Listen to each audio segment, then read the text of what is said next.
World War II ended with celebrations across the world.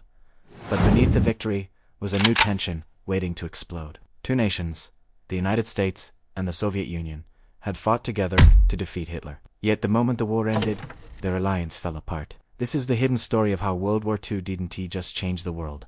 It created a rivalry that would shape the next half century. When Nazi Germany collapsed in 1945, the Allies gathered to decide the future of Europe. On the surface, the United States and the Soviet Union stood side by side, promising cooperation and peace. But deep inside, both sides had completely different visions. The US wanted democracy, open trade, and political freedom. The USSR wanted security, control over Eastern Europe, and a protective buffer zone after losing more than 20 million lives in the war.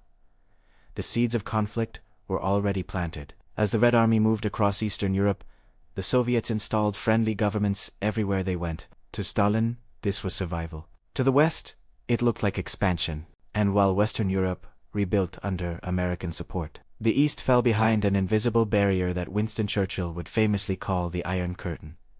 Meanwhile, the United States emerged from the war richer and stronger than ever before. It held the world's most powerful economy, the largest navy, and a new weapon that changed history forever: the atomic bomb. The Soviets feared this power. The Americans feared Soviet ambition. Neither trusted the other, and this distrust became the foundation of a global struggle. Germany became the first battleground of this new conflict, divided into 4 zones. The city of Berlin was now a symbol of 2 competing worlds. In 1948, when the Allies introduced a new currency to rebuild their sectors, Stalin responded by cutting off all roads, railways, and supplies into West Berlin. Nearly 2.5 million people were trapped. Instead of retreating, the United States launched the Berlin Airlift, a massive effort where planes delivered food, coal, medicine, and fuel every single day. For 11 months, the skies above Berlin became the front line of a silent war. Finally, Stalin backed down, realizing he could not starve the city into submission. The Cold War had officially begun. At the same time, both superpowers raced for influence across the world. The US formed alliances like NATO to protect Western nations. The Soviets responded with the Warsaw Pact. Countries in Asia, the Middle East, and Latin America were pulled into the competition. Every revolution, every uprising, every political crisis became a new battlefield, where the superpowers tried to gain control without firing a direct shot at each other.